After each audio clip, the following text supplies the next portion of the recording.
students are going to get up and try to sing in memorial to me, and none of you are going to be able to make it through to the end of the song.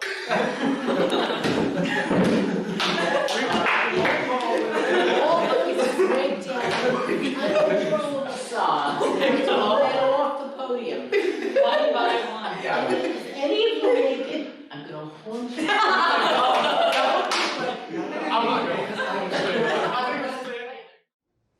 Hello and welcome everyone to the celebration of Joanna's life and career. My name is Cherie Caluda. I am a professor here at the Hart School. I'm also a former student of Joanna's, but more about that later. So I want to welcome everyone on stage and in the house and in the streaming house from Alaska or France or Germany, wherever you're watching this from, and all over the country. Some people here are from New York and from Massachusetts and maybe Ohio, yeah, and Florida, of course. So welcome. I want to also welcome Matthew Levy, Joanna's only nephew, who is here with his wife. We're so happy you could join us. Thank you, Matt. And finally, for welcoming, I don't know if you can see him, we want to welcome and say thank you to Larry Engler, who without his blessing, approval, and support, we surely could not have gathered here today. But I think that he knew there were too many people, that she meant too much to too many people. So thank you, Larry, wherever you are. Oh, hi. Okay. Oh, yes, that's a good time to think. Let's do this. Let's everybody turn off the cell phones and electronic things. I want to express regrets from our dean, Dean Larry Allen Smith, who definitely would have been here had we not had a plan to be in China for Hart and recruiting. So he sends his many regrets. So why are we at Hart? Someone actually asked me why are we gathering at Hart. I was like, what? What do you mean? Well, she did spend a chunk of her career in New York, of course. But she spent a large portion of the end of her teaching career here in at the Hart School. So she was recruited to come to Hart by the then dean Malcolm Morrison. At the same time, she was being recruited by Indiana University. So who knows? I'm sure there are many reasons she chose Hart, but I think part of it was that she was asked to come and invigorate and build programs. So it was more than just teaching, and I think that probably really excited her. There are some students in the audience that I see that don't know Joanna, and they're here because I asked them to come.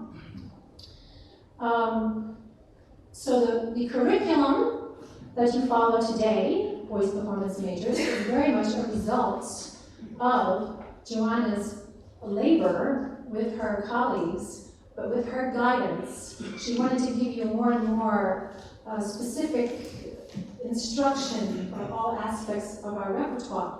So that is why we have now the vocal seminar series and the OPR, or opera, series. And you know what those are. The other big thing that Joanna started, which we are continuing, is aggressively recruiting. And in fact, some of the amazing voices on stage with me this afternoon, who you will hear, are from her recruiting efforts, and we continue that. So this performance is, it's an event, it's a performance, it's a memorial, it's a little bit of all these things. You're going to hear people talk, you're going to hear people perform, You might cry, you might laugh, and you'll definitely hear some good music along the way. I have tissues up here, by the way. Under there, guys. Everyone up here has a special, distinct relationship with Joanna, which they will elaborate upon, and that's why the program only has a sort of hint at who they are, and they will introduce their pieces to you. I wanted to say that Joanna was a big fan of large gestures of affection. She wanted to celebrate you in any way that you deemed appropriate, usually. And she wanted to celebrate you. And many people in the room right now will easily remember Larry's 50th and 60th birthdays. I remember them more than any of my own because it was so memorable.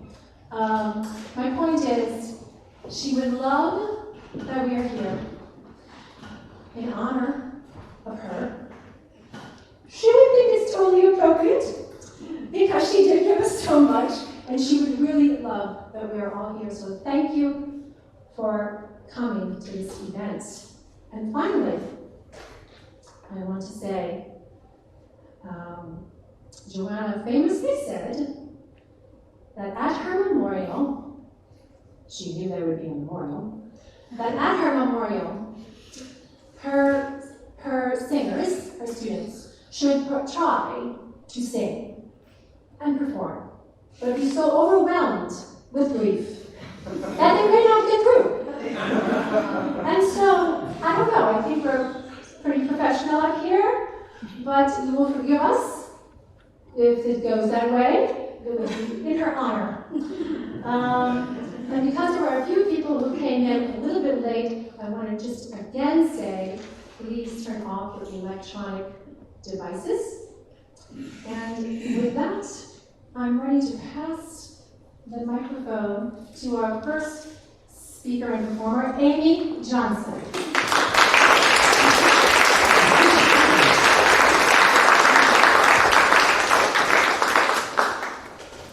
Good afternoon. It's an honor to be here. For those in the streaming audience, I'm Amy Johnson, and this is Sara. They have the program. Beautiful. That's still who we are. We will be offering a song written by Richard Hundley for Marilyn Horne to the text of Amy Lowell, The Giver of Stars.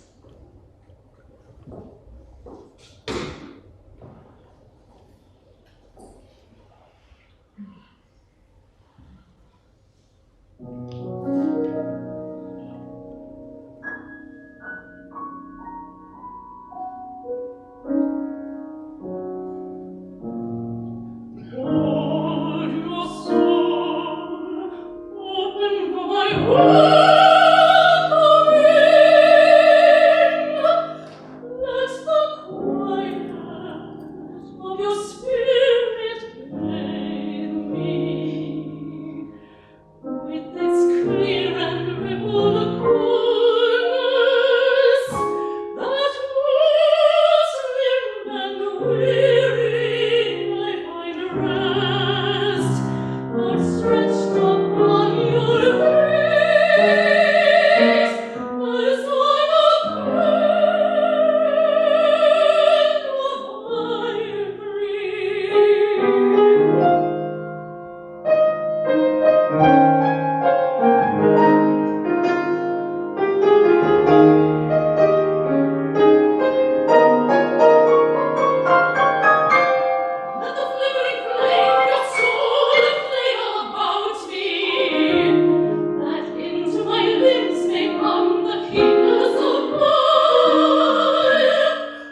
I stand before you representing so many from Joanna's early private studio years.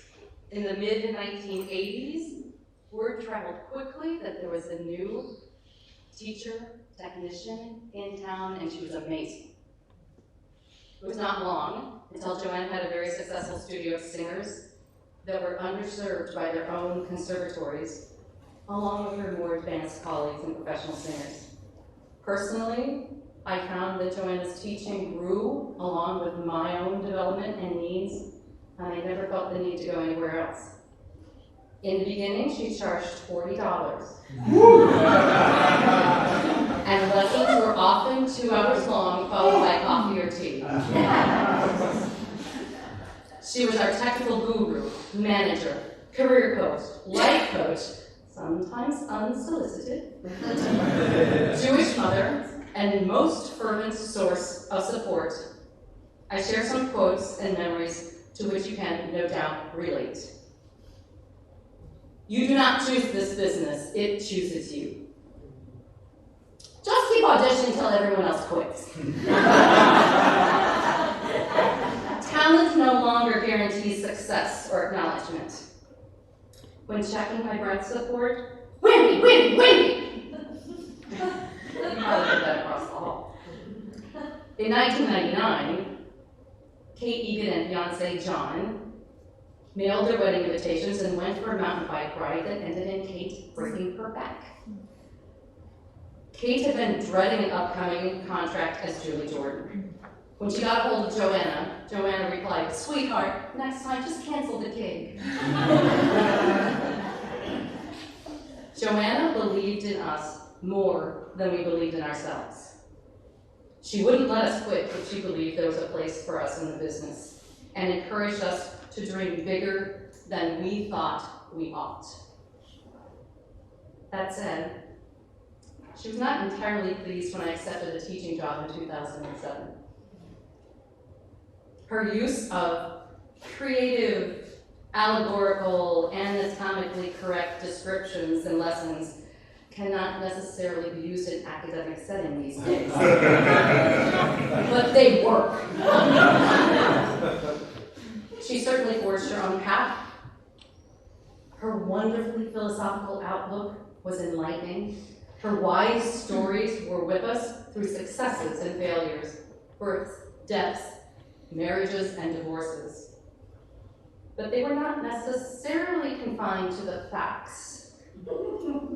This was completely okay with me because I understood it all came from love. Adamant, loud love.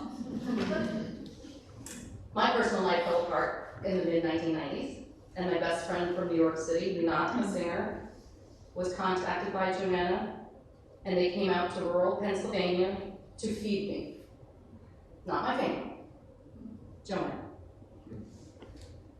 Joanna explained that Pennsylvania was too quiet and too dark, and I could scream for help and no one would hear me. I responded that in Manhattan she might scream for help and no one would notice.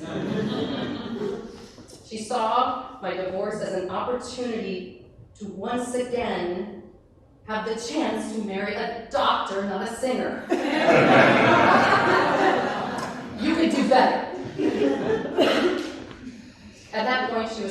dyed-in-the-wool New Yorker, lamenting other locations. And then along came Larry. It was delightful to see how this incredible man fulfilled her.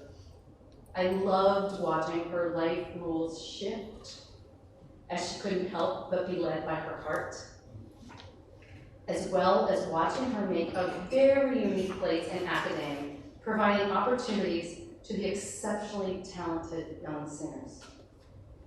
I last saw Joanna in the fall of 2017 when I was preparing yet another role I swore I would never sing, and she was very happy. She put me through my paces and eventually smiled. "This is actually not bad," she said. "How old are you now?" I told her. She said, "Well, truthfully, by all rights, you should not sound as good."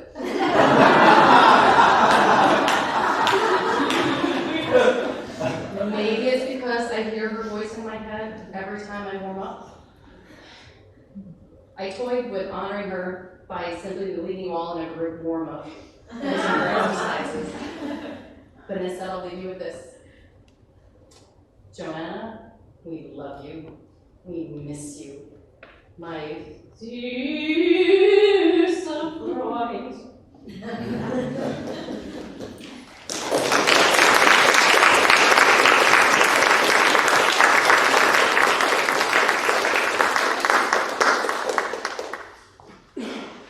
Greetings all. I'm Ruth Sovronsky, which you have in your program. She never had a light touch, not even when we were in junior high school. She was a force of nature, and she made a lasting imprint on the world around her.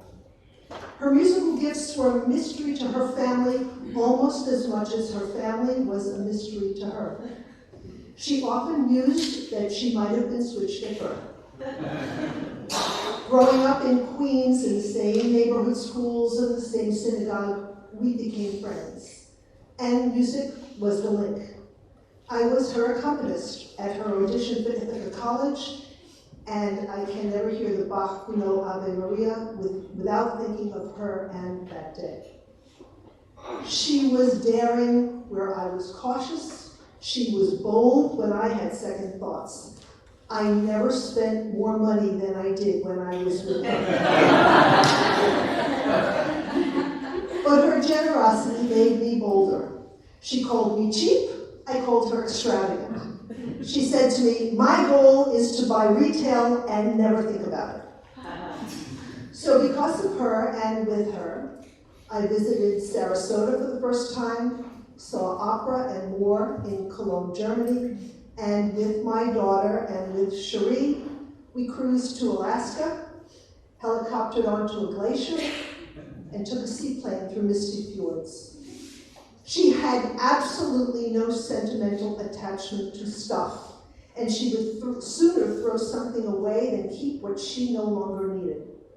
A rose-colored, hand-blown glass bowl that sits on my dining room table was rescued from the trash as she was moving out of 98th Street. She routinely gave away so many things, from jewelry to furniture, and I have a feeling that some of us here have one or more treasures in our possession that began in hers or in her garbage. She was irreverent. She had little patience for religion, but she honored tradition and rituals, like Thanksgiving and Passover seders at our house, Hanukkah parties that spanned from her apartment to Amy and John's, or searching until she found the recipe that best replicated her grandma Becky's brisket. She loved animals. She had dogs since we were children together, and I am certain that her family's poodle, Bojangles, led to Murphy, Mo, Lucy, and Buster. And her cats included Papageno, Glimmer, and Ramsey, who ultimately adopted Cherie. And she loved cars.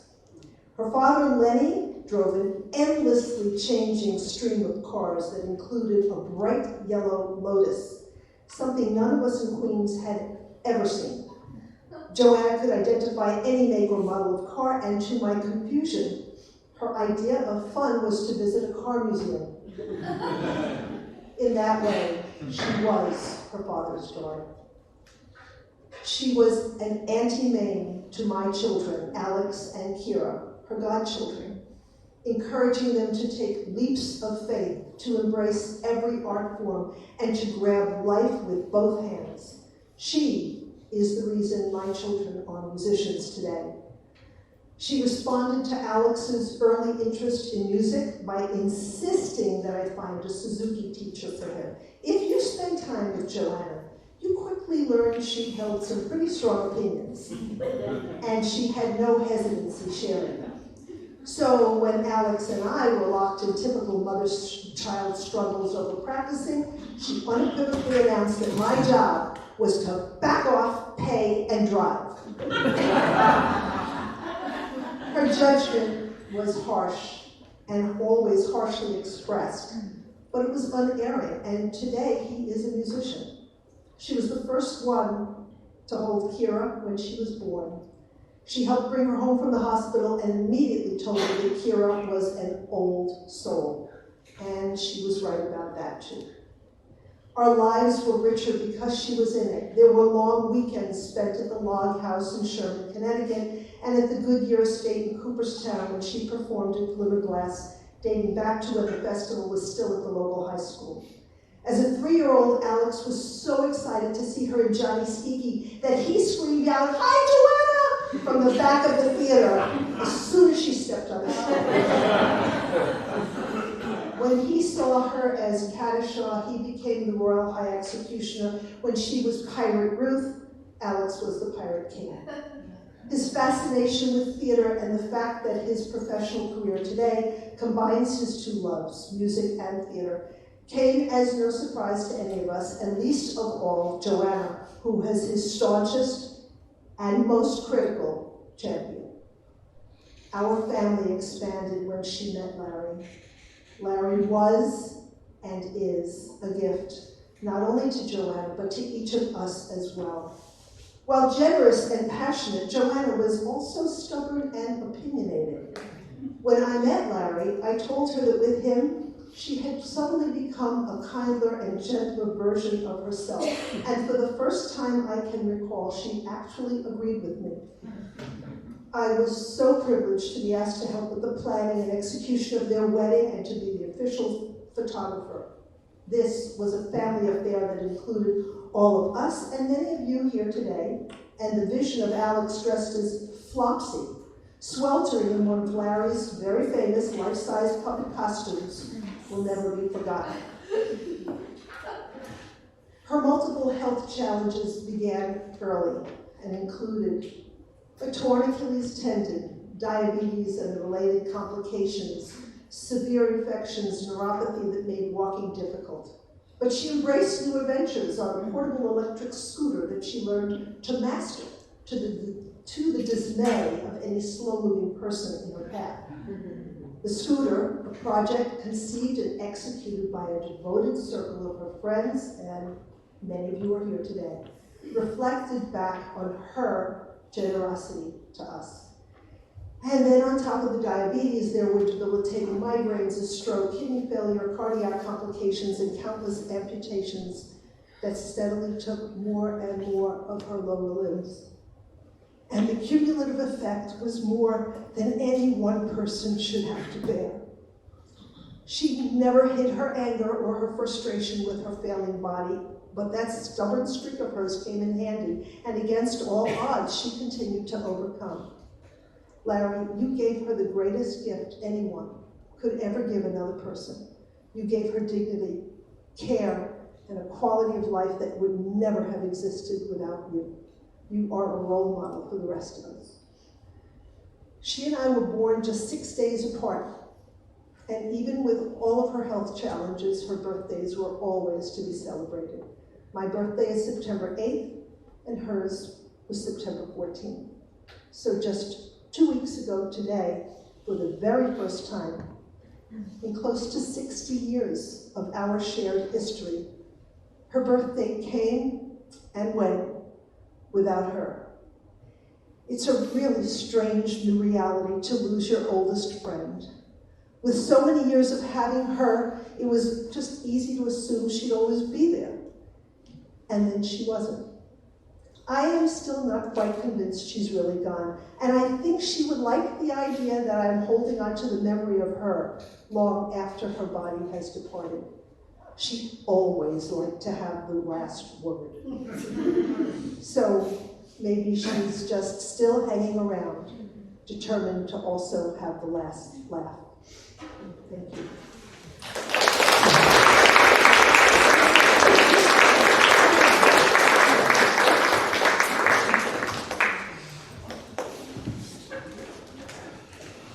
Good afternoon, everyone. My name is Chevalier Lovett, better known here as Chub. I'm actually one of those recruitment stories that folks spoke about earlier. Although I was not directly in Joanna's studio, I was humbly a part of Cherie Caluda's studio, who was a student of Joanna's. And I'm pretty sure a lot of that technique was brought down from Joanna to Cherie to all of us. The reason I think that Joanna means so much to me is because I would not be where I am today without her. If I did not come to the Hart School, I would not have had my extended family such as Sarah and Kyra, and more extended family as Alexis and Ben, and Claudia, and Speedo, and Kyra, and so many folks in this room. And she was so gracious to me. I would go into her studio anytime I wanted to. She would listen, she would give advice. I would sing for her sometimes. She would always say to me, "That's the best I've ever heard you sing." And by the way, she said that after every performance I did, so I don't really know if it was actually true. They'll know. I was going to sing my selection of what she first heard me in. She heard me at a competition down in Palm Beach and recruited very, very much so. She spent hours on the phone with my mother. And then I realized I couldn't get to her without crying. So, in pure fashion for Joanna and her huge spirit, I dedicate this one especially to her. It's One Alone from the Desert Song.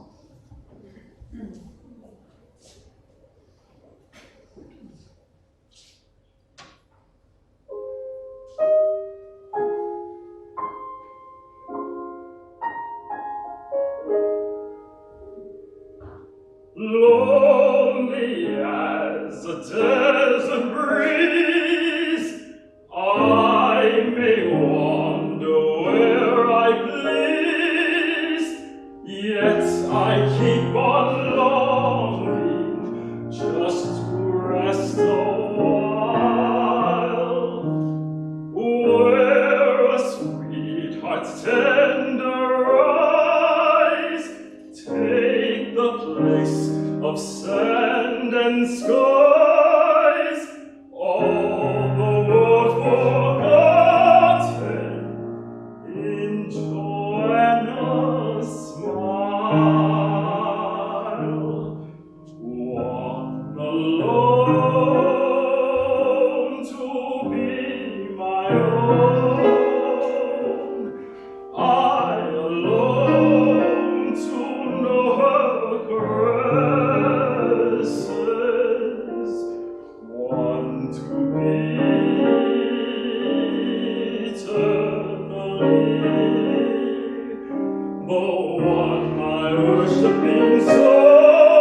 were mine.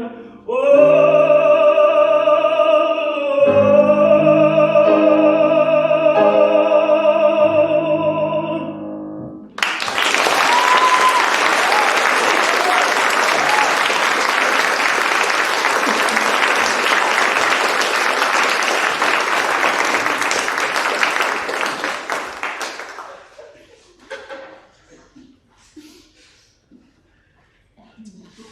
During my 4 years at Hart, Joanna was my voice teacher, mentor, and Jewish mother away from home. I remember her saying, "Sarah, we're both Jewish women. Being neurotic is in our DNA, but you really can fight it if you try." I'll always remember how special it made me feel when she and Larry came to our little student apartment one year for Rosh Hashanah dinner when I tried to create my grandmother's recipes. She taught me so much, and with every lesson, she was preparing me for life in this crazy industry and helping me to grow from a very nervous teenager into a confident woman. And that last part was a really big undertaking. I was so serious and extremely high-strung as a student at Hart. I held on to my dreams with a vice-like grip, and Joanna knew that that was definitely not sustainable for me as a professional. During my junior year, she assigned me a Satie song called La Diva de l'Empire, this very confident woman who dances can-can on the stage. And she dared me to decorate a big hat with flowers and birds and ribbons and to wear it when I presented that song for my audition for the undergrad opera. She was so incredibly tickled by that idea, and I was absolutely mortified at the suggestion. That song had no high notes, it wasn't impressive, and a silly hat, how would the panel know how seriously I took this audition? But, as we all know, you don't say no to Joanna when she has her heart set on something. So I wore the hat, and I got the role. And it wasn't until many, many years later that I finally understood what she was trying to teach me. And I think it's the single most important lesson that I've ever learned, and the thing that's kept me in this opera game for so long. Show up, be prepared, and take your job seriously, but don't take yourself seriously. Be willing to play and have fun. You can release the audience and your colleagues from their own hang-ups if you just let go of your own, and make your performance about the music, not about yourself and not about your ego. I carry Joanna's lessons with me always. I have definitely practiced love duets with the house plant when whatever man I'm sitting with is just staring out and barking and barking. I always hear her voice in my head, and I don't know where I would be without her. So, Joanna, this is for you.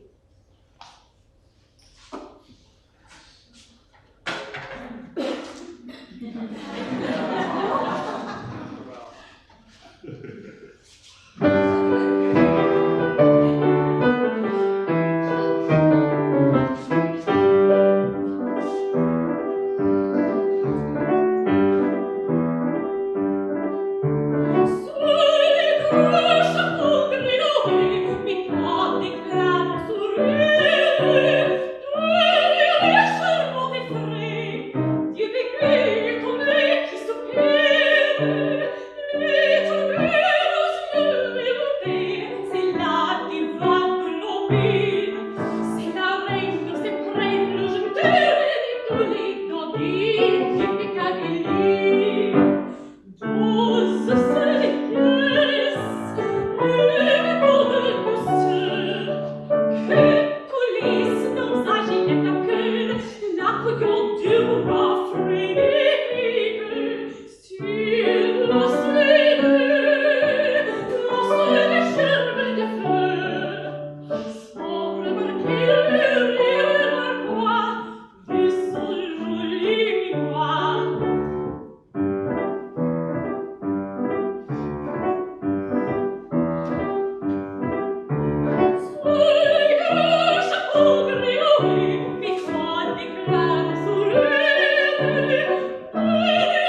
Okay, so Joanna's definitely here because she would have said, like, calm Kyle down and shoved them, had to make me feel completely ridiculous, and now I'm like a little more calm. It's totally Joanna being like, you're ridiculous. I left high school as a kid, and during my 4 years at Hart, Joanna guided me into adulthood. She taught me how to sing, but more importantly, she taught me how to not care what anyone else thought about me, and to just relax. I'll never forget, after my first few lessons, she looked up and down and said, "What are you wearing?" And I said, "A vest, khakis, and bow tie." And she said, "This is a voice lesson, and you have to come next week wearing gym shorts." I'd never worn gym shorts in my entire life. So that was a lot for me, but I did it, and we laughed the whole lesson. I didn't do it again. Every time I walked by her door, I would pray that it was open, to tell her any little thought or moment that happened in my day, and she'd always give the best response to make me smile. But the happiest times for me with Joanna was spent over at Gilbert and Sullivan.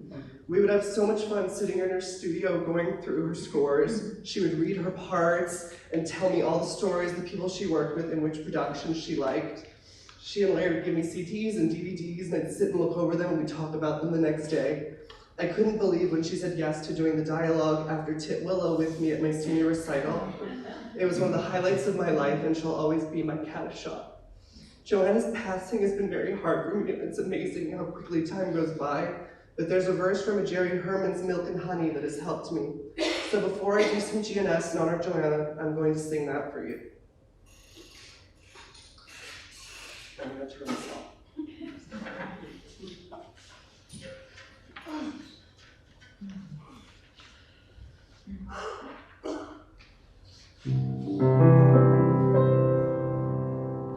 If you're here, then I'm here. It's really as simple as that.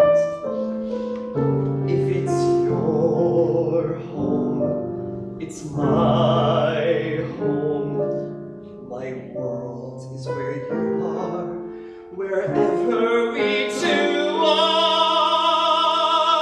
Don't ask me to leave you, for this is the answer I give. If you're here, then I'm here. I'm with you as long as I live. It's as simple as that. Just as simple as that.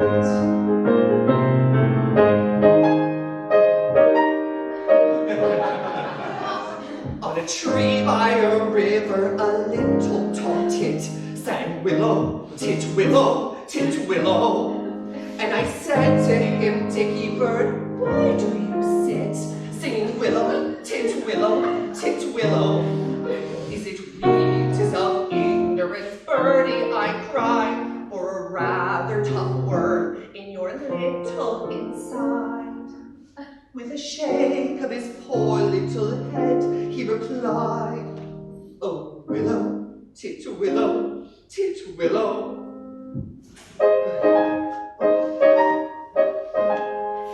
He slapped at his chest as he sat on that bough, singing willow, tit willow, tit willow.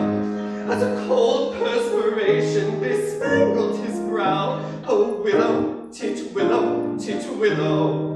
He sobbed and he sighed, and a gurgle he gave, as he plunged himself into a billowy wave. And an echo arose from the suicide's grave.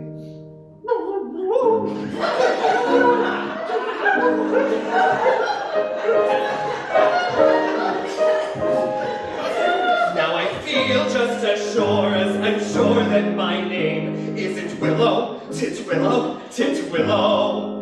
It was blighted affection that made him exclaim, "Oh, willow, tit willow.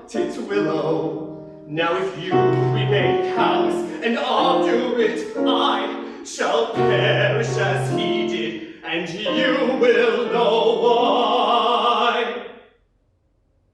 Though I probably shall not exclaim as I die, oh, willow, tit willow.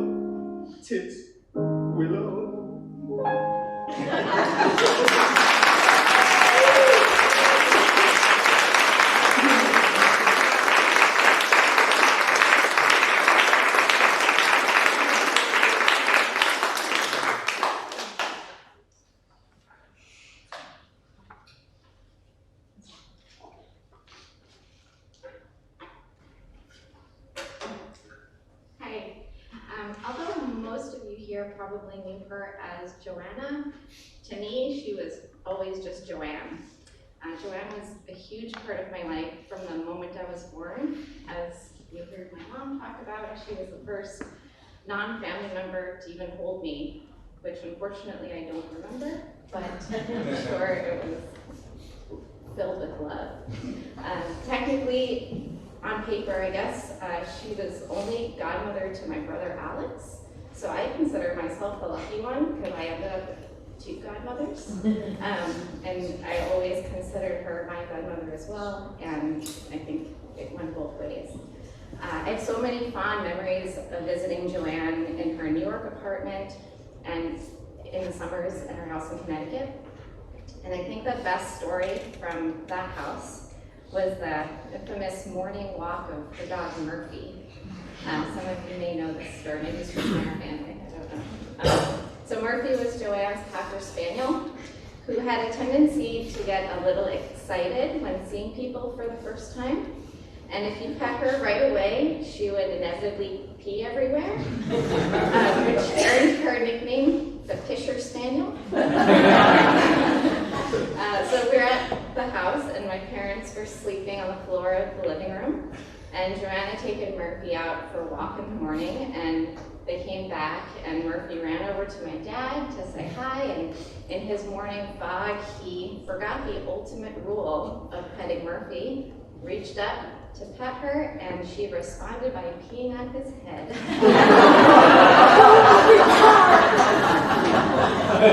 We've been laughing about it ever since. Both Alex and I started music lessons at a very young age, and what I hadn't known until recently was that it was largely due to Joanne's encouragement. As my mom explained earlier, my parents were pretty skeptical to let Alex start lessons at the age of 3, and it was Joanne that really convinced them to just let him try it. You know, what's the worst that could happen? And that decision to just let Alex try it led to my own violin lessons, which led to my piano lessons, which led to my trumpet lessons, and I am now a professional trumpet player and teacher. My parents were bringing us to see Joanne and her students perform for as long as I can remember. We would always go backstage afterwards, and because of that, Alex and I assumed that we would always go backstage regardless of what we were seeing, whether we were at her performance or not. I think this put my parents in some awkward positions, but they allowed us to go backstage, and both Alex and I had the chance to meet many of our musical heroes, which I still cherish to this day. We both have many signed pictures and memories with really amazing people. I think the most influential conversation I had with Joanne was during her visit with Larry to see Keith and I in Sarasota about 10 years ago. Apparently there's a picture from this dinner in the slideshow. We were out to dinner, trading war stories about conductors and soloists. My husband is also a musician.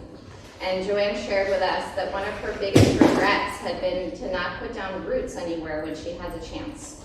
She explained that she was always traveling and career-oriented, and that she never really owned anything, including a car, until much later in her life.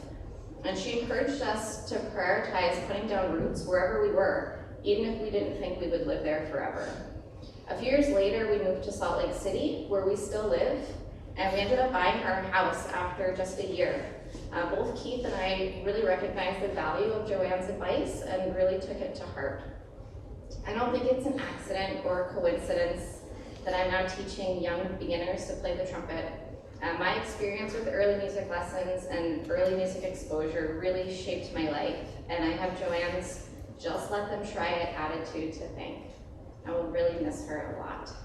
Now, unfortunately, my brother is unable to be here today, but our dad, Howard, will be speaking for him.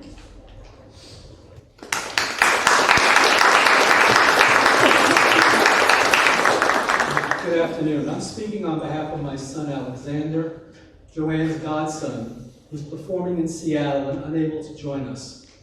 Alex sent these words, which he asked me to share with you today. For the last few weeks, I've been trying to put my feelings into words. It has proved incredibly difficult. Whenever I can't find words, I turn to one tool that allows me to express my feelings without them, music. When I picked up my violin, I remembered that I wouldn't be playing it had it not been for Joanne. When I was 2 years old and I first discovered the violin, I asked my parents for lessons. It was Joanne who encouraged my parents to start me in music, and I've been playing ever since. The violin that I play on every day is mine because of Joanne. My violin last played during the Holocaust came into my life because of a connection made through one of Joanne's voice students. This has been my violin for more than 20 years, since I was 13 years old. It was there when I played it for the first time, and every time I play it, I'm reminded of its history and my connection to Joanne. When I was very young, my parents brought me to the opera and to the theater to see Joanne perform. I fell in love with live performances. I fondly remember going backstage after seeing her as Ruth in Pirates of Penzance. I got to try on some of the hats, the costume pieces. She made the world of theater accessible and thrilling for me at a very young age. And as I got older, I was confused when we go to see shows and we didn't go backstage. I had grown so accustomed to being able to peek behind the curtain. Along with my parents, Joanne instilled in me a deep love and passion for theater, opera, and music. The summer after I graduated from undergraduate school, I moved to New York City to begin my career in the arts. I needed a place to live until I got on my feet in this new chapter of my life. And Joanna generously offered her apartment. I lived in her home across the hall from two dear friends of hers and other professionals in the arts, John and Amy. Joanne made a beautiful life in the arts and surrounded herself with other artists that were doing the same. I felt so lucky to be part of that life. It was very important to her that I be supported and encouraged in my life as an artist, and she attended my performances with great regularity. Often I would look over the footlights and see Joanne sitting with Larry, always there to cheer me on. When she and Larry decided to move to Connecticut, I had just moved into my apartment in Manhattan, and they gave me some furniture they weren't going to take with them. Still with me today is the wingback chair that was her favorite seat, and also the favorite of her pets, when she was teaching her private students in her living room studio. When I look at my violin, my chair, my first New York City apartment, Joanne is always there. When I look at my life in the arts, there's Joanne again. And then there are some special memories. Visiting her country home with my family when I was very young. We were sleeping on the living room floor, and Murphy, her Cocker Spaniel, greeted us by peeing on my dad's head. This had a major impact on me.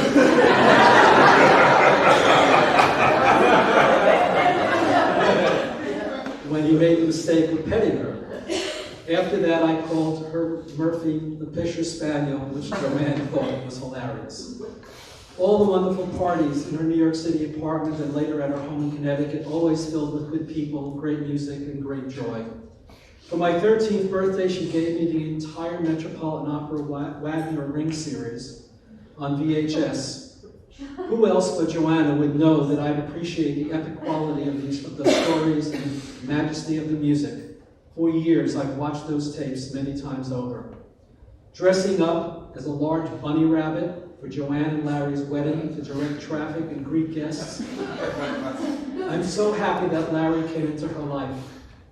He brought out a joy and silliness in her that I hadn't seen in her until he arrived on the scene. Before Larry, I would never have expected Joanne to share her bedroom with a life-size cow. Or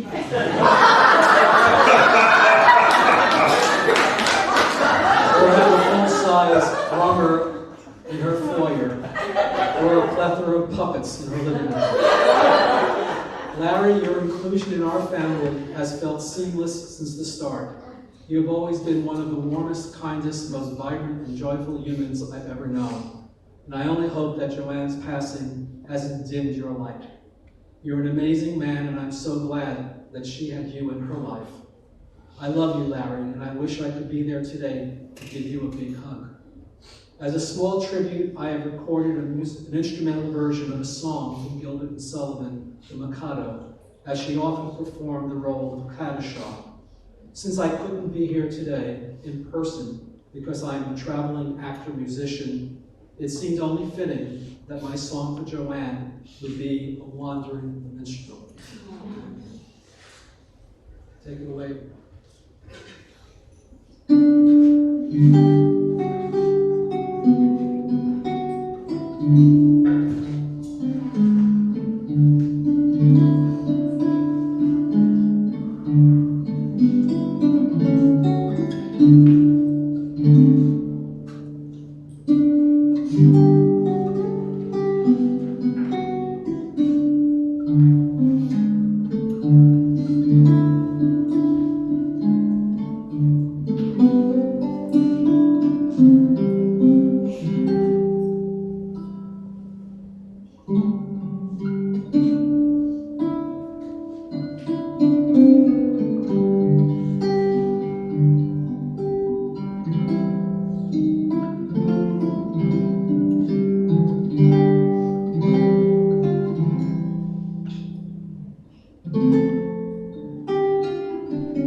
So anyway,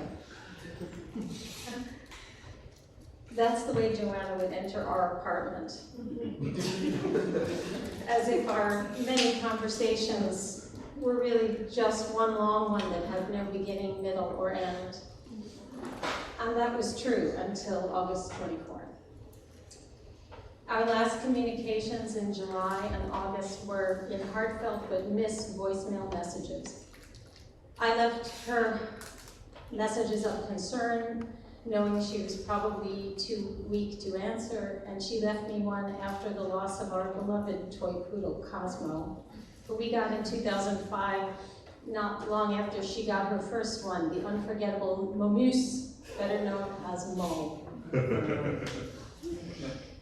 Thinking back now on how much strength it took for her to leave me that message, I am very moved by the deep love and concern of a devoted friend, even as she was in such dire straits herself. She knew what it was to lose a beloved pup. A few months earlier, we had spoken after the death of my mother. Joanna knew and loved her and called me several times in the weeks and months afterward to comfort me across the miles. She was there for me even when she couldn't be there. This was a friend. I first met Joanna in the spring of 1985 on the first day of rehearsal for a tour of the Mikado in Charlotte, North Carolina. I was in my mid-20s and still pretty green as Yum Yum. She, on the other hand, was a seasoned professional with a New York accent that only got stronger the longer we were in the South.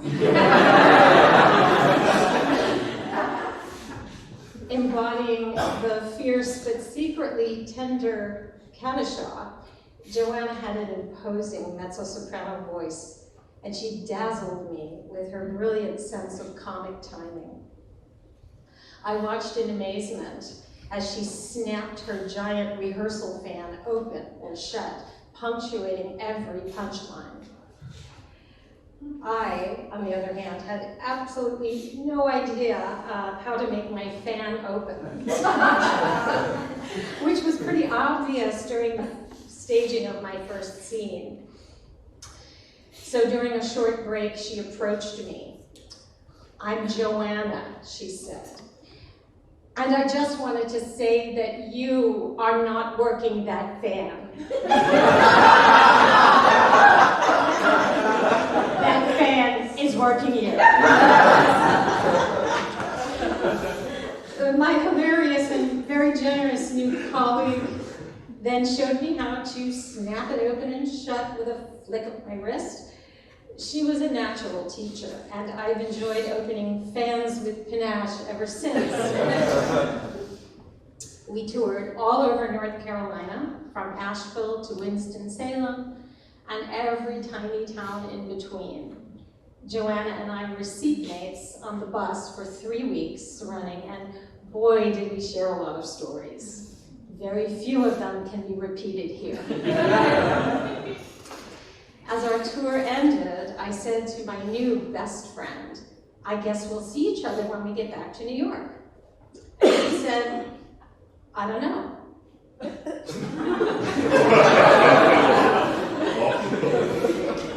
In our business, you meet a lot of people on the road. Not everyone becomes a friend. We'll see.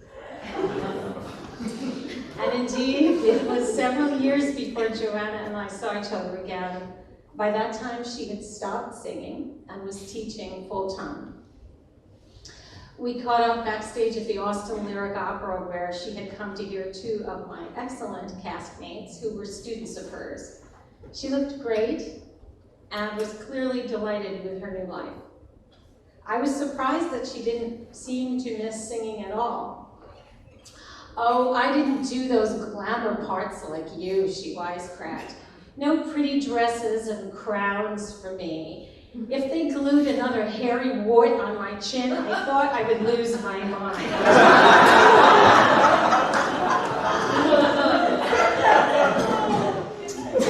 In point of fact, Joanna had sung some very significant roles in some very impressive places, including Glimmerglass, Opera Theater St. Louis, Santa Fe, and New York City Opera.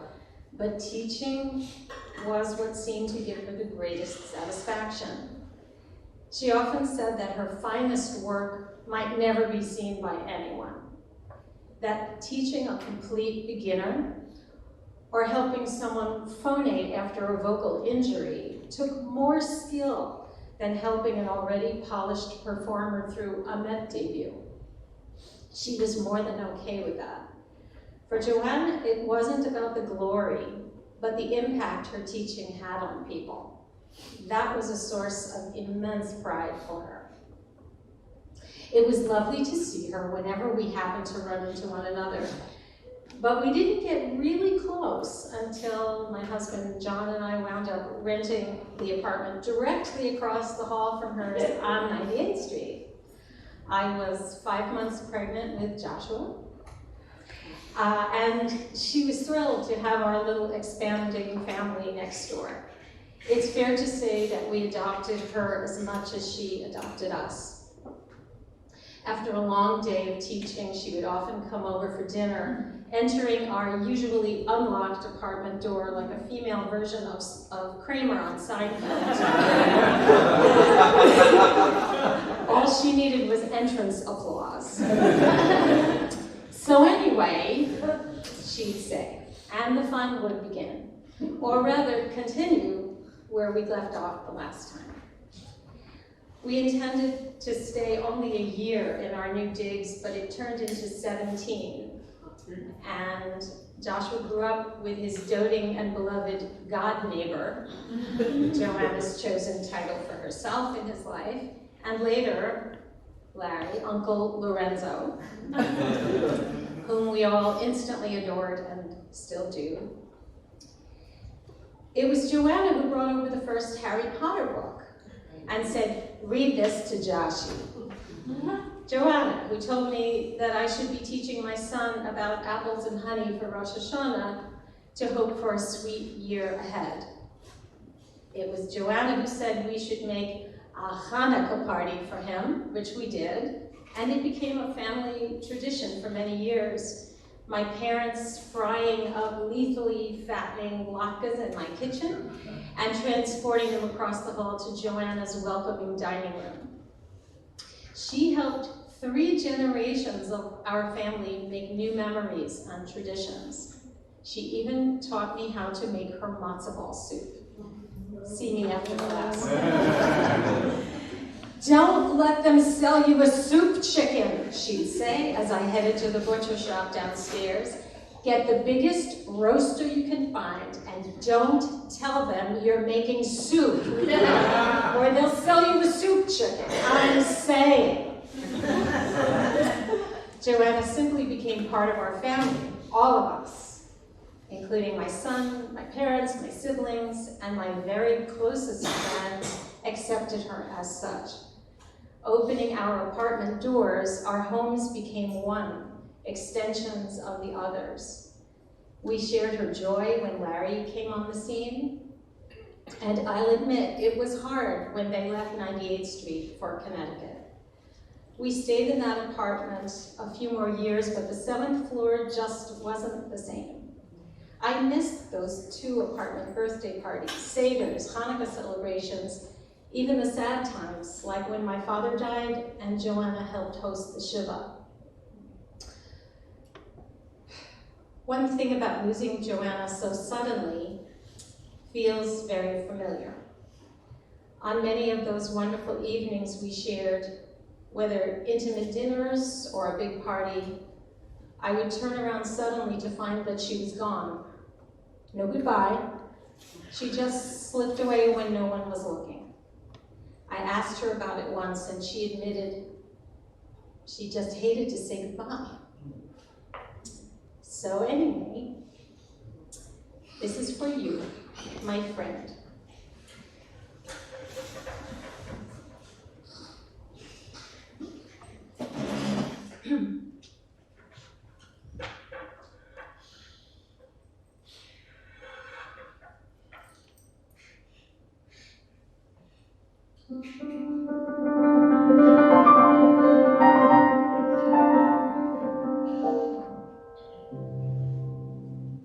Everything went wrong, and the whole day long I feel so blue. For the longest while I forget to smile, then I met you.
Joanna loved Strauss, and because we worked on it together when I was a student here at Art.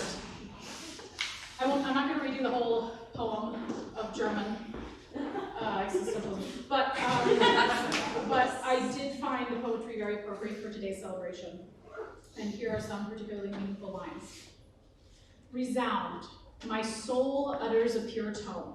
Sing, hail to thee, chiming tone within. Ring my soul, ring your life.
Love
and her teaching immediately.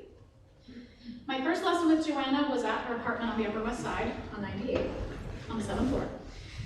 And my parents drove me in, and I remember being extremely nervous. And I don't remember what I sang, but I do remember Joanna's kindness and her warmth and her approachability. And I also remember she recorded my lesson. I didn't know I was supposed to be recording my lesson, but she had this big, huge cassette tape deck in the side of her room, and it looked like a tank. And I remember her putting a tape in, and we recorded, and she gave it to me at the end.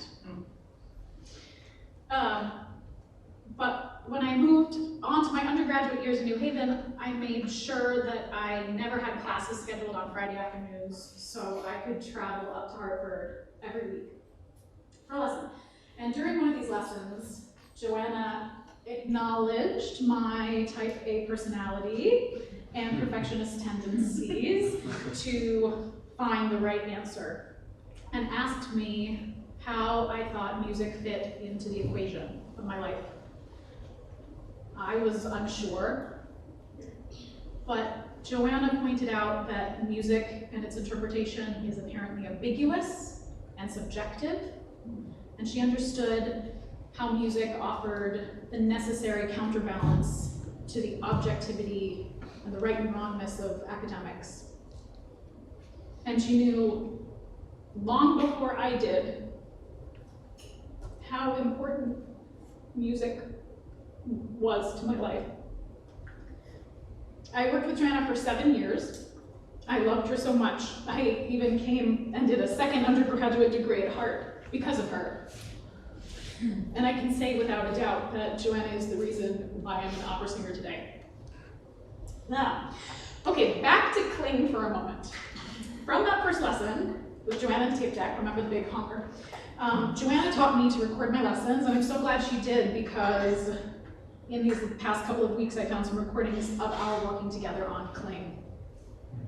In one of them, this made me laugh, in one of them she had me sing through the piece with our studio accompanist as it should be performed, as Kyle so brilliantly did just now. But afterward, Joanna turned to the pianist and instructed her to play as terribly as possible, with wrong notes, wrong rhythms, no regard for my tempo whatsoever, while instructing me to just stay my course and keep on singing. Listening back to that rendition was interesting, to say the least, but I couldn't help but laugh when, after that version, I heard Joanna come through loud and clear on my tape and say to our accompanist, "That was horrendous!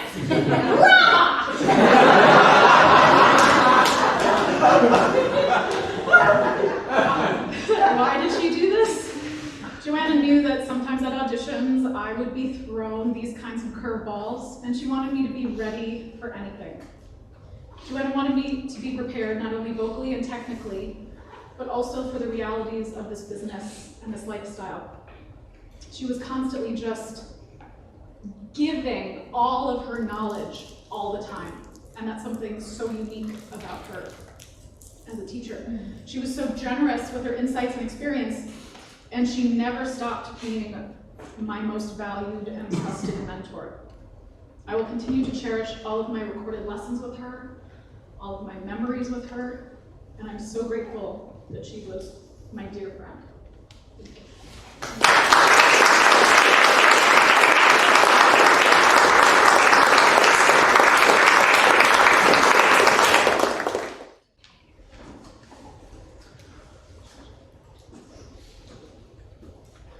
Hi, my name is Neil, and I'm here with my wife Jo. And I'm going to relate this to something actually that Joanna was very interested in. We talked about it at breakfasts, so we talked about it at dinners when we stayed over, and it might not have come up in any of the conversations that probably most of you have had with Joanna over the years. That is writing a Torah scroll. That's what I do. She was very interested. And she was interested to find out that One of the things that scribes do, not all scribes, there are many traditions of writing, but many scribes sing as they write every letter of the Torah. And I remember Joanna telling me, saying to us, again at the breakfast table, I don't know how much longer I can take this drive to school. This is a long drive. You remember this? It's a long way to drive. It's a lot of days, it's a lot of work. Strength, and what kind of strength does it take for a teacher to give everything, every ounce of body and mind and soul and being and all of the thought that goes into preparation and all of the love, and that is the work of the soul, and that is the work of the heart, and all of what she poured into you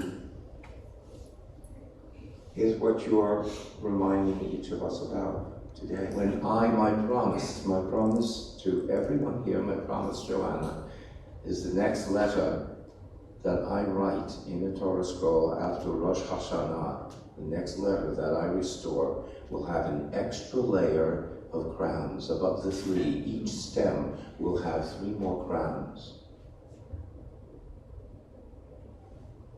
And the letter will be Gimel, and it will represent your strength and all of your love and the strength that is instilled in everyone here and in all who are not here, who have been touched by you, Joanna. It is so good to still know that you are always here.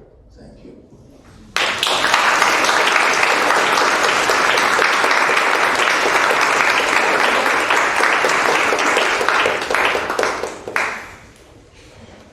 I'm here for the distaff side.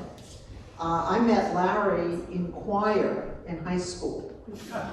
So there is a musical connection between us and Joanna. And I didn't meet Joanna until Larry had decided that this might be a serious relationship. And then we had a double date. Neil, Larry, and Joanna to kind of check her out.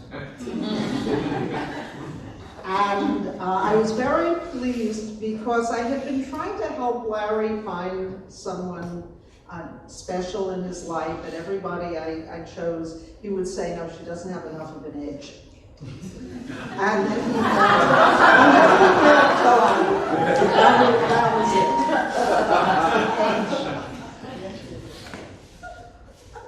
So I only know Joanna for this last part of her life, 17 years or so.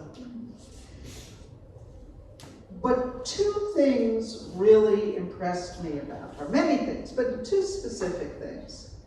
One was her tremendous spirit. And you've all talked about it in some way, Neil talked about this, her desire to give, her love of teaching, her love of music, Gilbert and Sullivan, another thing we shared. But the other thing was that being Jewish was really important to her. She was not a ritually religious person, but her Jewish identity and heritage, and as Amy talked about, the importance of handing on traditions that make strong memories was something that was very, very important to her. And so I was thinking about that as I was preparing to talk today, and I thought, well, it's true, since I'm a rabbi, I have to do a rabbi thing. No one else is going to do it, unless there are rabbis hiding somewhere in here. It's traditional to recite the proverb about a woman of valor. And I thought, and some of you may know this, the woman of valor is a 3,000-year-old idea of what a superwoman is. And she does this, and she does that, she does this, she does that. For modern feminists, it's a nightmare. And I thought, if I read a woman of valor, Joanna is going to come back with a gold G&S libretto and beat me over the head. So I can't do it. And then I thought, well, there's a different model of a woman in Judaism that's very, very important, and that is the image of the Shekinah. And the Shekinah, if you read the male rabbi's version of the Shekinah, it's a white-ringed aspect of God that's nurturing and loving, all the things that the men would like, right? All the men writing about this. She's so good, it's God in a female form, nurturing no matter what. But here's the secret. Actually, the Shekinah is a fierce fighter. She's a Valkyrie without the hat. And when I think about the Shekinah that I know, that I think of, that's Joanna. Always willing to fight against the negative forces of the universe. And then, if someone is sick, she commands 4 archangels to come and stand around her bedside, the bedside of the person who's sick, and they protect that person on the earthly realm, and the Shekinah hovers over and draws their strength to kind of create an iron dome of protection, if you will. That's Joanna to me. When I think of Joanna, that's what I think of.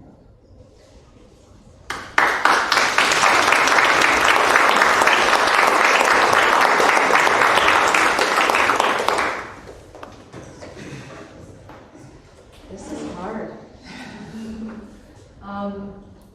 Joanna was my teacher. She was my mentor. She was my friend. She was my protector. She was my therapist. She was my guiding light. And as many of you in this room do know me, you know that I am the sentimental type. And if she would see me get overly emotional and overly sentimental, I was told to shut up and sing. So that's one thing.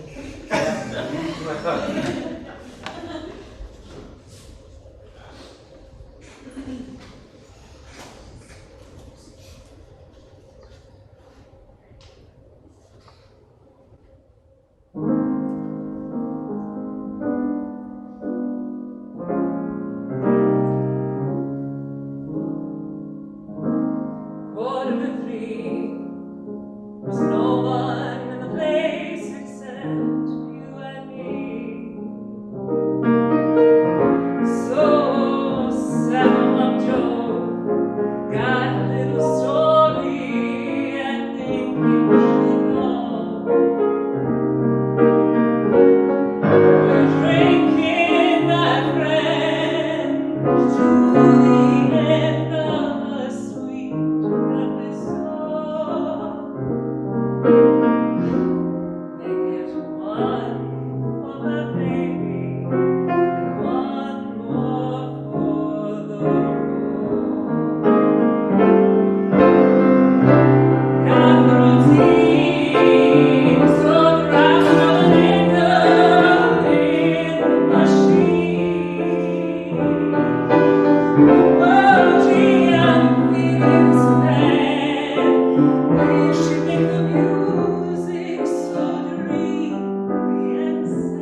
Joanna Levy, look what you've done.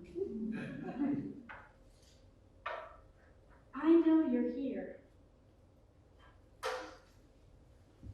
I hear you in these songs and these stories told by those who love you. I know that in the eyes of your treasured students, I see you. I feel you in the halls of this place. I can almost smell you. I can hear you and feel you in the rafters of this little room, which I'm sure you fought to make happen. I remember so many things that couldn't possibly shape all, not in a whole other lifetime. I remember when you were Joanne and when you became Joanna. I remember a Faust in Rochester where you adopted my baby Megan and became henceforth our New York family. I remember Susanna in Omaha and another one at the old New York City Opera. And at the Opera Theater of St. Louis, where you and my husband Dan shared a house, and you dubbed you both Dagwood and Blondie. I remember our regular, very, very early morning phone conversations. Nothing was sacred. Business strategies, teaching ideas, my kids and your opinions about how to raise them. Sex, politics, our crazy families, and we both had very crazy families. Religion, my husband, OA, AA, Al-Anon, Werner Erhard, The Course in Miracles, our latest diets and therapy sessions. You know, just the normal Jewish mother to shiksa conversation. I remember empire of all kinds, Szechuan and otherwise Chinese takeout, it seems like every night. I remember you teaching Megan to love sushi so that we could go to Japanese sometimes. I remember an incident in a beautiful restaurant where you had this amazing garden salad and discovered under a leaf a giant green caterpillar, intact and alive. It was not funny then, but it was later. I also remember a spiritual disaster when Evan Burton had suggested that we go to have a float tank experience in the Lower East Side of Manhattan. I had a fantastic time. Joanna had cold water. Disaster of another kind when you've already heard that it took her a long time to get a new car. She had a brand new black Volvo, new, sleek, with beautiful beige tan interior. It had a run-in with a chicken, which was left in the trunk by a well-meaning student assistant, and was discovered by Joanna about a week later. Does anybody know if that, did the car survive? I don't think so. She traded the car, had to get rid of the car. It was just unbelievable. Unbelievable. Joanna, I remember you in a magenta tone floor-length down coat. I also remember the first time you wore your floor-length mink. Was it quite a day? I remember when you renovated and painted your apartment shades of purple and gray. And I remember the New York Times photo on your wall when you were with you on the roof of the admin building in Ithaca. Yes? Yes, those were the days. I remember family times, holidays and Thanksgiving at your apartment, and one unfortunate incident was Cherie's chocolate martinis. I remember birthdays and graduations, the laughter, the pop singing, the food. Joanna, you showed up when times were good and when times were bad. And then there was Larry. When you met Larry, you couldn't stop talking about him. You had met your match. Then you married Larry. What a day, a giddy, joyful celebration of you two. How we laughed and carried on. I remember your voice, your amazing, low, warm contralto with a really brilliant rapid coloratura, which gained you Columbia Artist Management, prestigious work, and recognition by people like your idol Marilyn Horne. Your colleagues during those years read like Who's Who in Opera. She worked everywhere. And your comedic sense has often been quoted here, but I'm really remembering Caddyshaw and being an acquired taste. Only the educated palate can appreciate her. I remember too when your grandmother died and how that event influenced your decision to stop pursuing singing as a profession. That you knew that road life was simply not for you, that you loved teaching more and you wanted to make a home. Then I watched your rise as a much sought after, brilliant New York teacher of international singers. We shared institutional stories as we both embarked on academic appointments. You joining me for a while in Boston, where you got Morris Robinson off to a great start, and then here at Hart, where you absolutely revolutionized all things voice and opera. Yes, Joanna, I know you're here. You are in the eyes and voices of all who share and sing and laugh in this place. And you are out there, in the confident sound of singers all around the world, in the studios of countless teachers you've influenced. You're in here in the shouts and laughter of our babies and grandbabies and the stories told and retold about you and your teaching and your friendship and your example. So, Joanna, thank you for never being afraid to rush in where angels fear to tread. Thank you for loving us, for teaching us, for making us your family, your husband, your students, your friends, and yes, for giving us wings.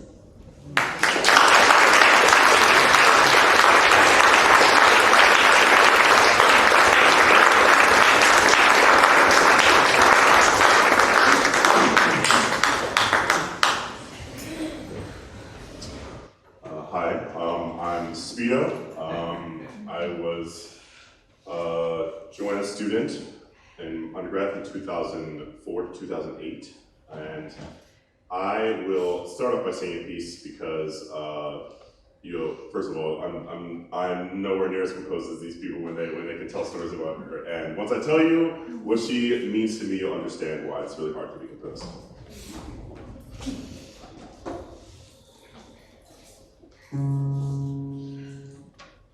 The piece I'm going to sing, by the way, I didn't mention, is going to be, maybe no cell phones, that'd be great. It's going to be called Urlich by Mahler. And this piece was championed to me by my love for Jesse Norman. And usually it's done by females, it's from the Mahler too. But I decided I would give my shot at it. And this piece means a lot to me because for me, I'm usually pretty goofy. Anybody who knows me knows how I was a big goofball. And when I deal with loss, the only way I really know how to deal with it is in song. And this piece talks about a world after life, a place that is beautiful. And I know Joanna's there.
Joanna Levy. And I know her by Miss Levy. I have never called her Joanna in my life. So it's been very interesting to hear all of you call her Joanna and Joanne and all these names. And the irony of Miss Levy is, for me, that when I was in high school and I knew that I wanted to sing opera. I knew that I wanted to sing on the stage of the Met before I ever knew how to sing. I had a special teacher there in high school who connected with Joanna Levy, and she came to my school, and I think I was the first class from my school to be recruited. It was me and two other students who were recruited for my senior class to come to Hart. And when they spoke to Joanna after my audition, and Joanna was talking about me coming up there, my teacher at the time spoke to her like I was a very well-wanted student, when in reality, Hart was the only one who offered me anything. And my teacher made it seem, my high school teacher at the time, made Joanna promise, which I found out later, that he knew that I was a very special case, that I started late and I wasn't really prepared to even be an undergrad. But he made Joanna promise that I would get to grad school, that she would prepare me to move on from undergrad to get into any grad school that I want to get into. And she said, surely, I'll make that happen. And as my freshman year started, it was clearly apparent that I was very behind in a lot of things, including singing. And I usually, if you know anything about Hart, you know, like you get one lesson a week. Joanna soon realized that I didn't even know how to learn music. And so I saw on my schedule, instead of one lesson, I had 3 lessons a week with her. And these lessons were spent teaching me how to teach myself to learn music. She would sit me at her piano and give me a song from the 24 Italian art songs. I don't know how many art songs there are now in that book now, but the 24 Italian art song book. And she would ask me, how are you going to learn the Speedo?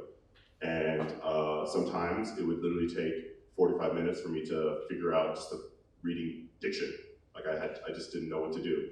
And from that beginning, I realized this was not going to be easy. And as my years went on and I got into my sophomore year, I basically caught up pretty much. And I was starting to get roles in operas, lead roles in operas here at the Art School of Music. And so I thought, I was pretty full of myself at the time. And for me, I was like, I thought I had a pretty decent voice, and I was getting cast. I was like, yeah, I'm good to go. And so we had this thing called a sophomore eval. I don't know if you guys know what those are, but I chose 3 faculty members, which were, I guess Dr. Volkovac is gone, but it was also Professor Wayne Rivera in my sophomore eval. It was Professor Wayne Rivera, Dr. Volkovac, and Joanna Levy. And I did my recital part of it, and I was like, yeah, I knocked that out of the friggin' park. And then I went into a room, Dr. Volkovac's room, and they proceeded onto the testing portion of it, where I had to read random passages, do ear training, solfege, play the piano, all that kind of jazz. And in my mind, I was like, yeah, that's not so important as just having a great voice. And I did what I thought was good, and I left that room, and I found out a week later that I failed my sophomore eval, which means if you don't pass the next semester, you're kicked out of the school. And I was extremely surprised, because I'm like, why am I singing the lead in the opera and I'm failing school? And so I went to Joanna, and Joanna said, actually, Speedo, they didn't fail you, I did. And she said, I made a promise to your high school voice teacher that I would make sure that you leave here having the tools you need to go into grad school and get a higher education and pursue your dream to sing at the Met. And I don't think that you gave us what you're capable of. And she's like, I'm gonna give you a semester. You're gonna have to do what you need to do. I gave you the tools. You can hire a private tutor, which I did, in Roush over here, who was my private tutor for a semester, and whipped my butt in shape. And I went back and I passed my sophomore eval. And I thought to myself, thinking back, about Joanna, and you all said these really funny stories about, how she was very comedic. She was always very serious with me, because she knew in order for me to reach my dream and to be the best that I can be, she needed to put a foot on my ass. And that's exactly what she did. And she gave me the tools to, when I did do my auditions, I did do my grad school auditions, I auditioned for 3 grad schools, I get in all 3. And all 3 of them gave me money.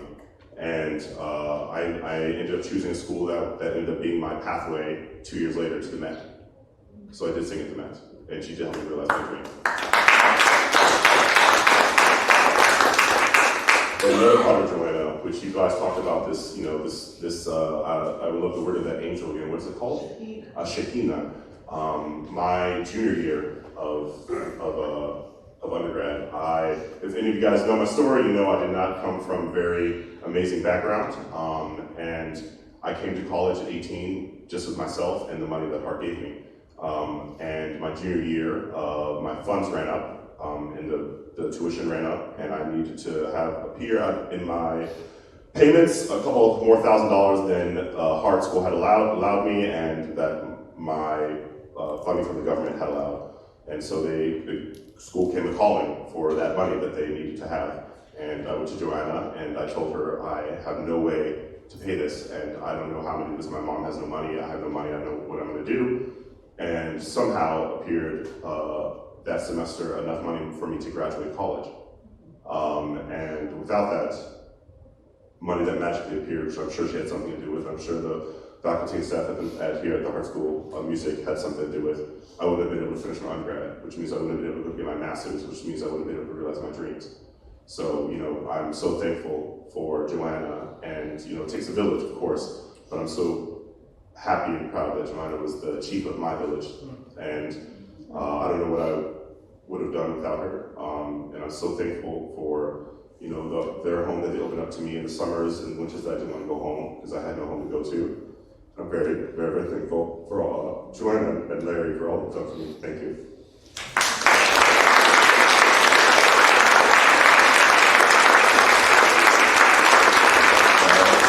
So as I try to put this together, I will sing one more piece. I found out yesterday I had a second performance of Porgy and Besse's Metropolitan Opera last night. And I found out yesterday that in my short little career, I've sung over 75 performances at the Met. And I'm 30 away from being in like a very prestigious 200-something people who've ever sung that many plus 100 plus roles, 100 plus performances at the Met. So I dedicate this song, which is from one of my favorite roles that I sung at the Met, the Code aria from Lovett. I dedicate this to Joanna and, say goodbye to her.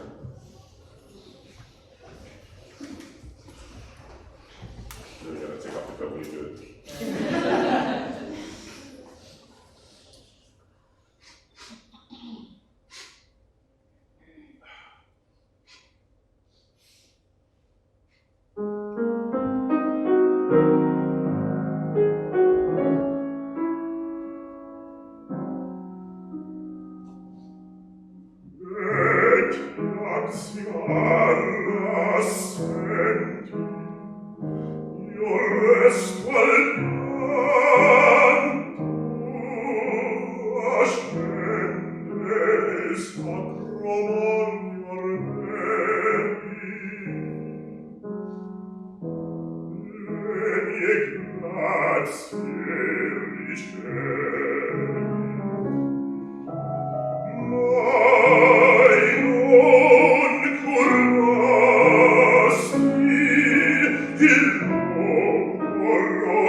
I began studying with Joanna while still a student at the Academy of Vocal Arts, but near the end of my time there.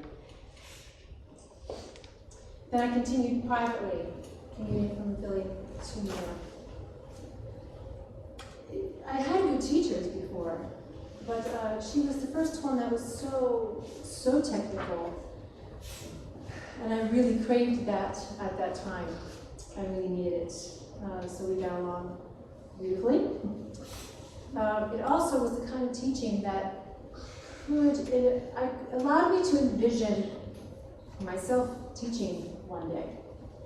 It's just very precise, very clean, very methodical. You could see how you got from point A to point B.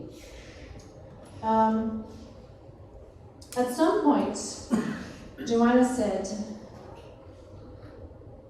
"You have to move to New York."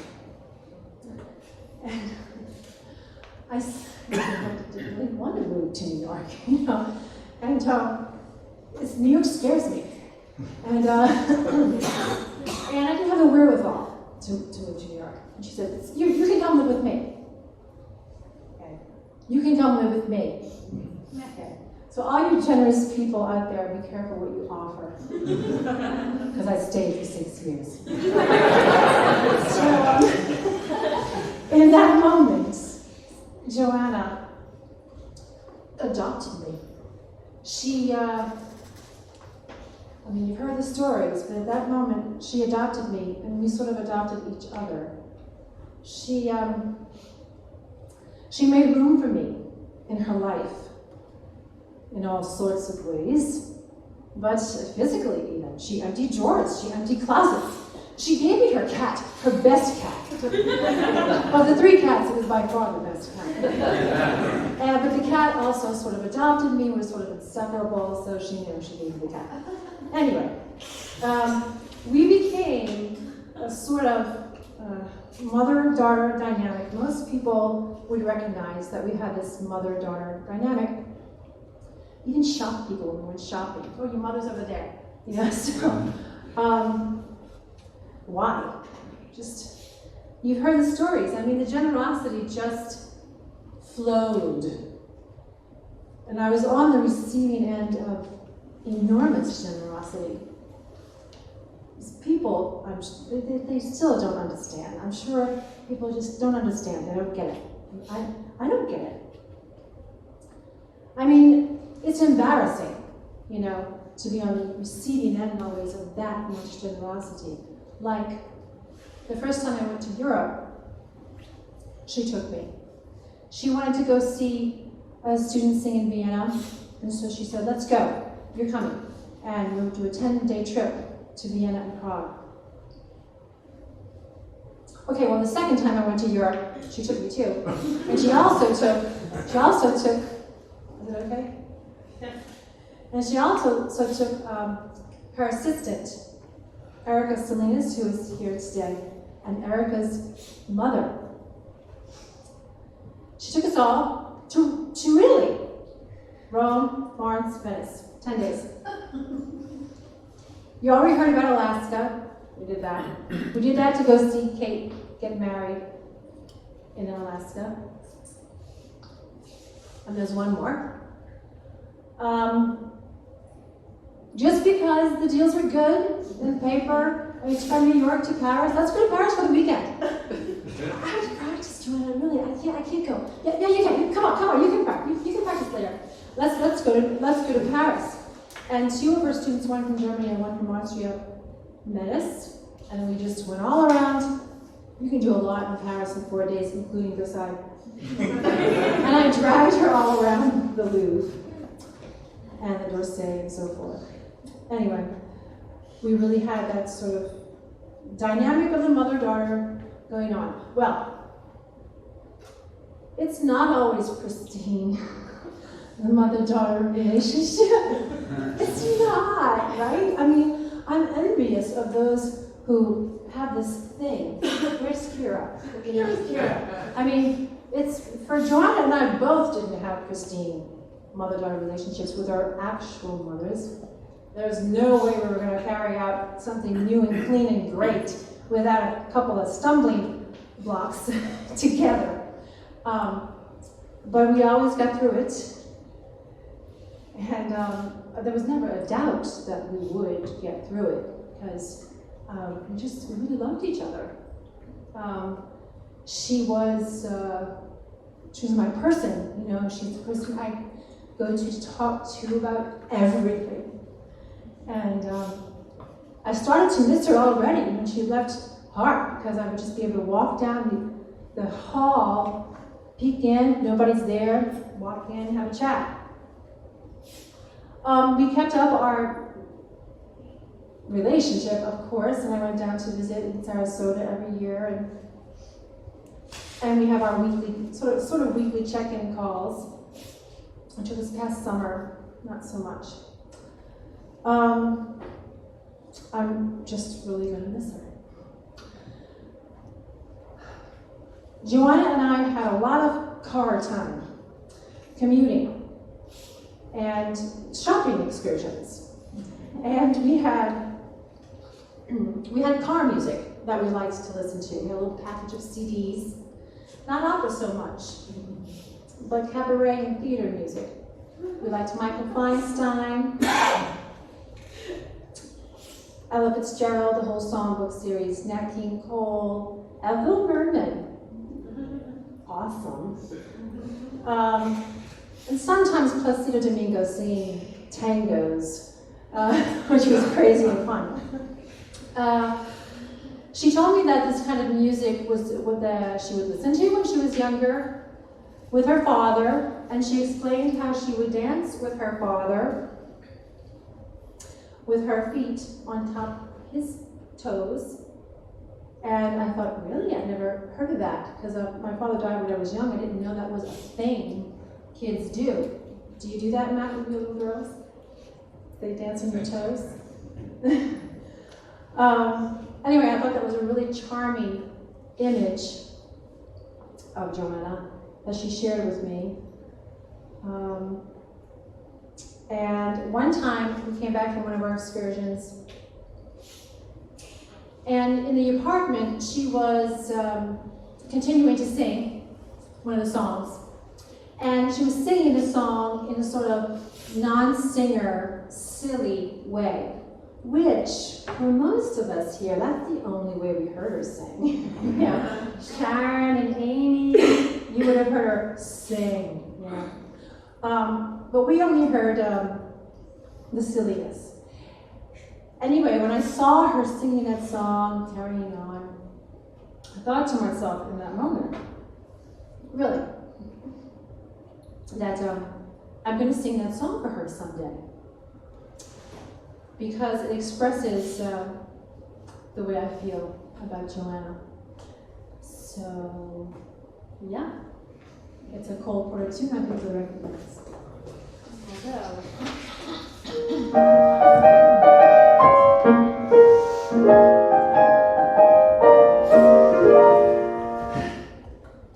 And words poetic and so pathetic that I always have found it best, instead of getting them off my chest, to let them rest, I'm expressed. I hate parading my serenade as I'll probably miss a boy. But if this ditty is not too pretty, at least it'll tell you how great you are. You're the top, you're the Colosseum, you're the top, you're the Louvre Museum, you're the melody of a symphony maestros. You're a Beethoven, a Shakespeare sonnet, you're Mickey Mouse. You're the Nile, you're the Tower of Pisa, you're the smile of the Mona Lisa. I'm a worthless check, a total wreck of love. But if baby you're the bottom, you're the top. You're the top. You're perhaps the Gandhi. You're the top. You're the golden brandy. You're the purple light. You're the summer night in Spain.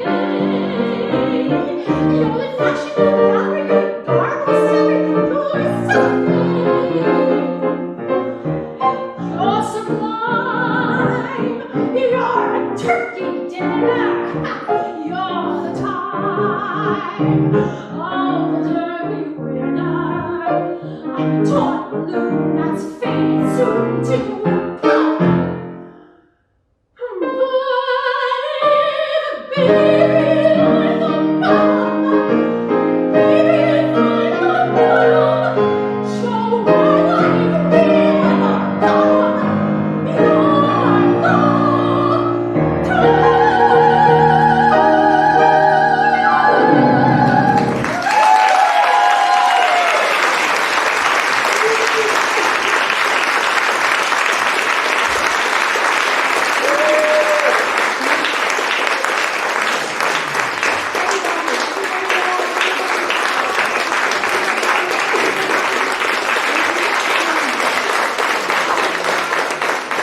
At this time, I would like to thank you, please, Amy, John. I would like to welcome Larry to the stage, maybe to say a few words. Yeah?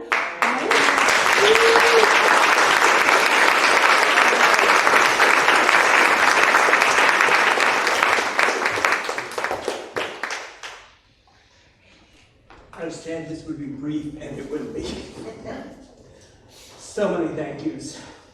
Thank you all for coming. Thank you, University, Doris, Marielle, Smith, Leaf. Thank you for the house. Thank you for all the support. Many ways of making this event happen. Thank you, Peter. Thank you, Bob, for videotaping, for the wonderful slideshow. Thank you all.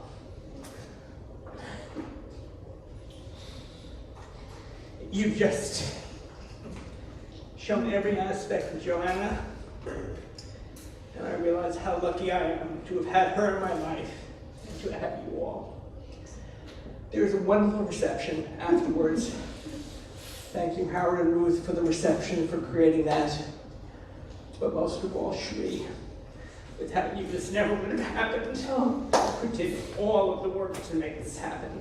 Thank you. Thank you, my husband. Hear it. And that's all. Please come, have some food. I'd love to speak to you.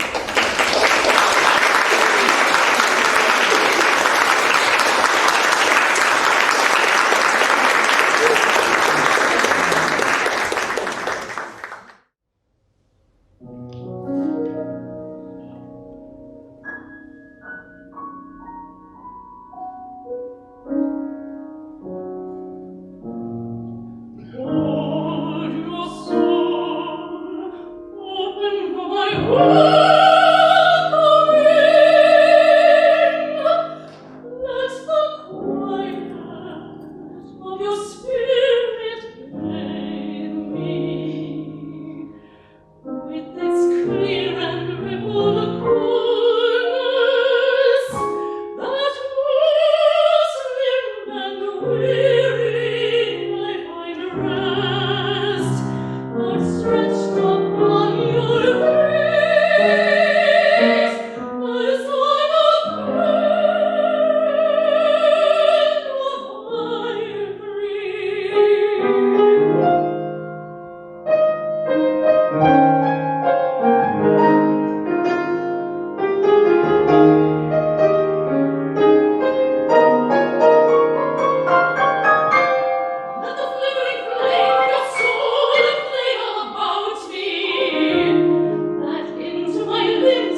Everything went wrong, and the whole day long I feel so blue.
dreams will all come true, growing old with you, and time will fly, carrying each day more than the day before, as spring rolls on. Then when the springtime has gone, then will my love linger on.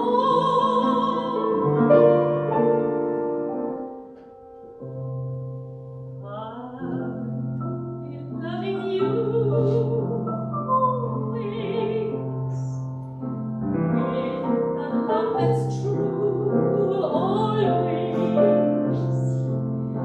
When the things you plan need a helping hand, I will understand always, always. Days may not be fair always. That's when I'll be there always. Not for just an hour, not for just a day, not for just a year, but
And words poetic and so pathetic that I always have found it best, instead of getting them off my chest, to let them rest, I've expressed. I hate parading my serenade, as I'll probably miss a boy.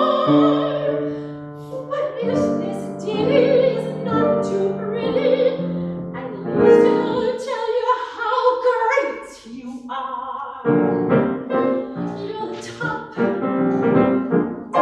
you're the Colosseum, you're the top,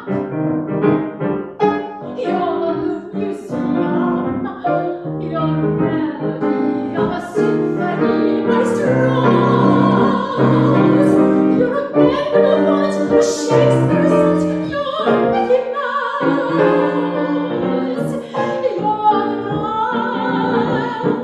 You're the Tower of Pisa, you're the smile of the Mona Lisa. I'm a worthless check, a total wreck of love. But if baby you're the bottom, you're the top. You're the top. You're perhaps the Gandhi. You're the top. You're the William Brandy. You're the purple light. You're the sunlight in Spain. You're the National Gallery. You're Garbo Celery. You're something. You're sublime. You're a turkey dinner. You're the time of the Derby winner. I'm a torn balloon that's fading soon to